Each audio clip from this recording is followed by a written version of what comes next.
First, I should tell you this. I taught boys for the most part.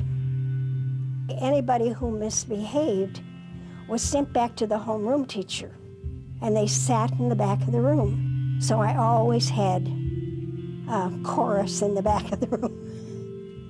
And we used to refer to them as the great minds.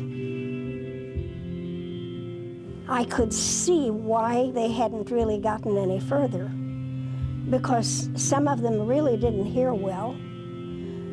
Some of them, it was even difficult for them to form words.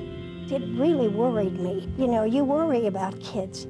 I finally went to Dr. Merle Carson, and I said, I can't do this anymore. And he said, why not? And I said, I can't any longer say, your child can't talk, take him home.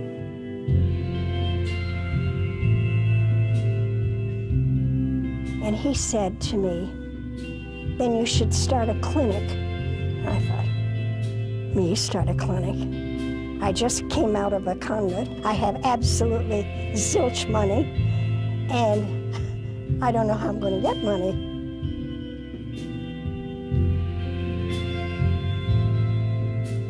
So that's how it started.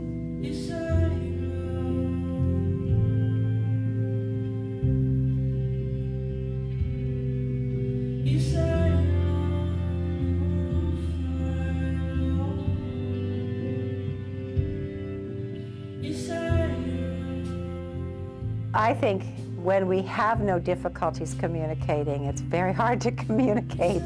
You know, I think it's one of the more difficult things we do, but it's what makes us human.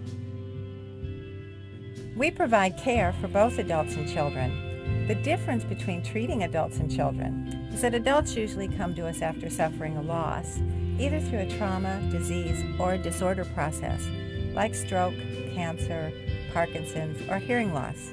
They must relearn a skill or learn to compensate for that loss. We support them through the shock and the grieving process that accompanies that loss. We help to rejuvenate their ability to communicate with others and give them hope and confidence. If you don't speak good, people assume there's something wrong with your brain, that you're somehow mentally retarded. You know, I've had a lot of people think, her mental capacity must not be all there because she's got something going on with her speech.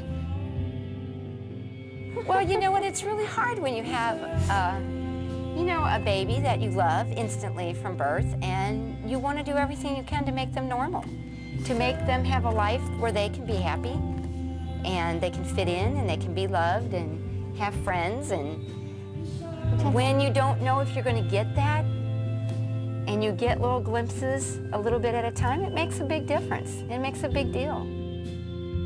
Our youngest daughter, Mary, is 43 years of age now, married and has 3 children. She had some hearing problems. Her hearing was off at a certain voice level, you know. And Margaret Ann took care of that. She's taken care of thousands since. So I joined the board, and we worked out of the hospital here. We built this building years ago, 20 years ago, raised the funds for it, and it's been a great asset. But I really didn't get my speech to where it is now until I was an adult. If I had had a center like Providence in my hometown where my parents could have taken me to, I would have accelerated at a much quicker pace, and I wouldn't have been fumbling around so much.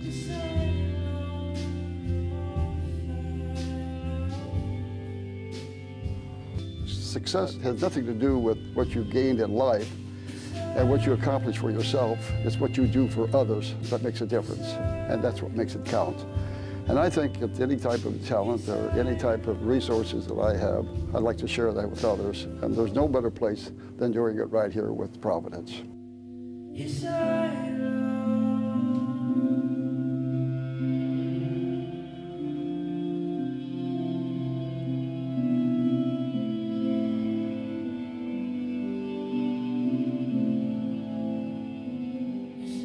You know, they're like little flowers. You just see them open. They become people.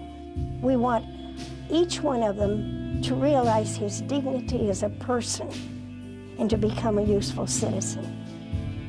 And if we can do that, we've done a whole lot.